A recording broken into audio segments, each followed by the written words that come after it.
Hello साथीहरु, आज चाहिँ म तपाईहरुलाई चाहिँ कभर लेटर भनेको के हो, यो कसरी लेखिन्छ, यो चाहिँ के कामको लागि युज हुन्छ, यो सबै कुराहरु चाहिँ डिटेलमा बताउने छु। आउनुस् मेरो भिडियोलाई चाहिँ सुरु गरौँ। भिडियो सुरु गर्न पहिला चाहिँ मेरो YouTube च्यानललाई चाहिँ सब्स्क्राइब गरिदिनु होला। आउनुस् सुरु गरौँ हैन। मैले अलरेडी एउटा भिडियो बनाइसकेको छु हैन।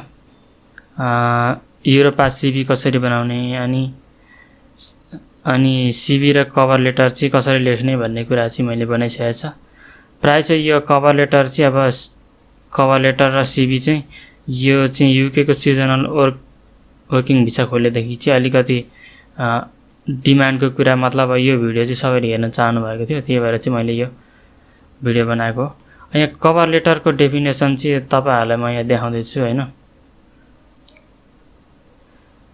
A cover letter is a written document commonly submitted with a job application outlining the applicant credential and interest in the open position.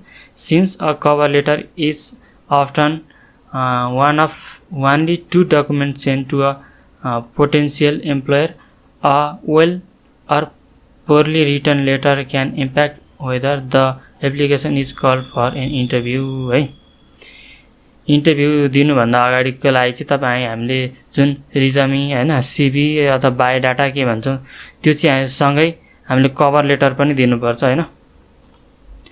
अब यो अर्को डेफिनेसन पनि छ।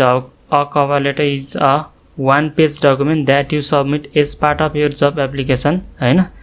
सीवी सँगै अथवा रिज्युमी सँग चाहिँ तपाईहरुले कभर लेटर पनि अट्याच गर्नुपर्ने हुन्छ। अब कभर लेटर चाहिँ अब 250 देखि 400 वर्डहरु चाहिँ यसमा लेखिन्छ हैन।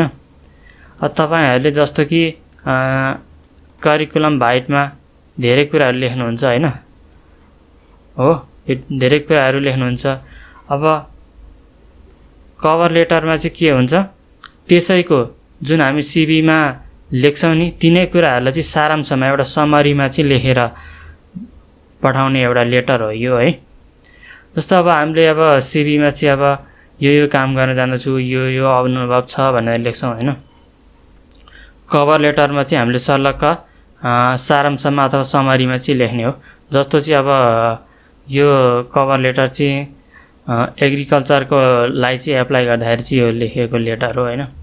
के छ सुरुमा कसरी लेख्ने भन्दाखेरि यहाँ सुरुमा माथि डेट हुनुपर्छ है। नेपाल 18 जुन 2023 नि हुन सक्छ। कुन डेट हो तपाईको हैन, कुन डेटमा पठाउँदै हुन्छ त्यही डेट अथवा कुन डेटमा लेख्दै हुन्छ त्यो डेट चाहिँ लेख्नु होला। त्यसपछि यहाँ लेख्नु होला टु ह्युमन रिसोर्स म्यानेजर अथवा हायरिङ म्यानेजर जे लेख्ने हुन्छ हैन। अब कुन कम्पनीमा पठाउन लाग्नु भएको, जस्तो मेरो job.com हैन, अब कुनै अब सीजी ग्रुप्स हैन, कुन पठाउला त्यो कुन देशमा छ, नेपालमा छ कि हैन, कुनै अब नेपाल भन्दा बाहिर छ कि। त्यसपछि यहाँ लेख्ने हो रेस्पेक्टेड सर म्याडम हैन।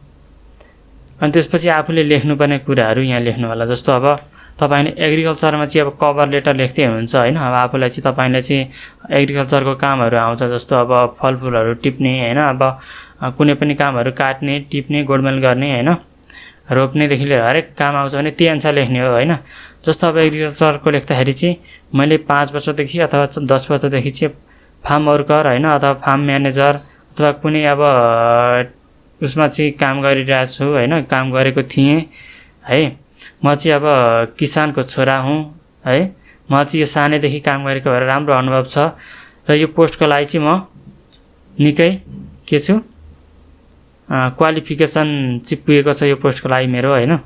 सो मलाई चाहिँ एकचोटी इन्टरभ्युको लागि चान्स दिनुहुन्छ अथवा अब समथिङ यस्तै कुराहरु चाहिँ तपाईहरुले लेखेर पठाउनु पर्छ। लास्टमा चाहिँ सिन्सरली भनेर आफ्नो नाम चाहिँ यहाँ लेख्नुपर्ने हुन्छ। केही गाह्रो छैन, निकै सजिलो छ हैन।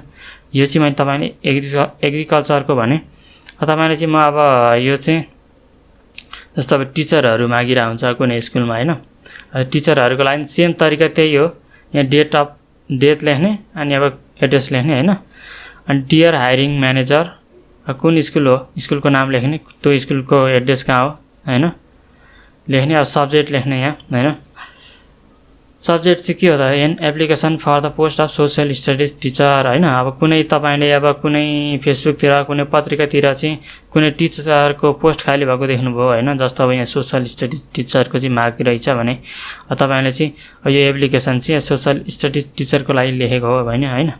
त्यसपछि रेस्पेक्टेड सर म्याडम यो भइहाल्यो, यो जुनैमा पनि लेखिन्छ। यहाँ तपाईले मिलाएर लेख्नु पर्यो सोशल स्टडिजमा चाहिँ मैले टिचिङ गरेको अथवा मैले चाहिँ यो स्कुलमा टिचिङ गरेको चाहिँ 5 वर्ष 10 वर्ष भयो, म यो फिल्डमा चाहिँ बच्चाहरूलाई राम्रोसँग पढाउन बुझाउन सक्छु हैन, मसँग चाहिँ यस्तो खालको क्षमता छ अनि मसँग चाहिँ अथवा शिक्षक सेवाको लाइसेन्स पनि छ हैन, मसँग चाहिँ सरकारी स्कुल यति पढाएको बोर्डिङ स्कुल यति पढाएको अनुभवहरू छ। तपाईहरुसँग के छ त्यो कुरा चाहिँ अब आफ्नो करिकुलम भाइटसँगै चाहिँ तपाईले एट्याच गर्नुपर्ने हुन्छ, यो सँगै पठाउनु पर्ने हुन्छ हैन। सो तपाईहरुले चाहिँ त्यही कुराहरु लेख्नुपर्ने हुन्छ। एकचोटी चाहिँ इन्टरभ्यूको लागि चान्स दिनुहुन्छ कि भन्ने कुराहरु चाहिँ लेखेर पठाउनु पर्छ। लास्टमा सिन्सियरली भनेर आफ्नो नाम लेख्नुपर्ने हुन्छ। साथीहरु यति भनेपछि तपाईहरुले बुझिहाल्नु भयो होला हैन। अब यहाँ डेट अफ बर्थ लेख्ने के डेट लेख्ने हैन, अनि त्यसपछि अब एड्रेस पनि लेख्ने, अनि डियर हायरिङ म्यानेजर हैन, अनि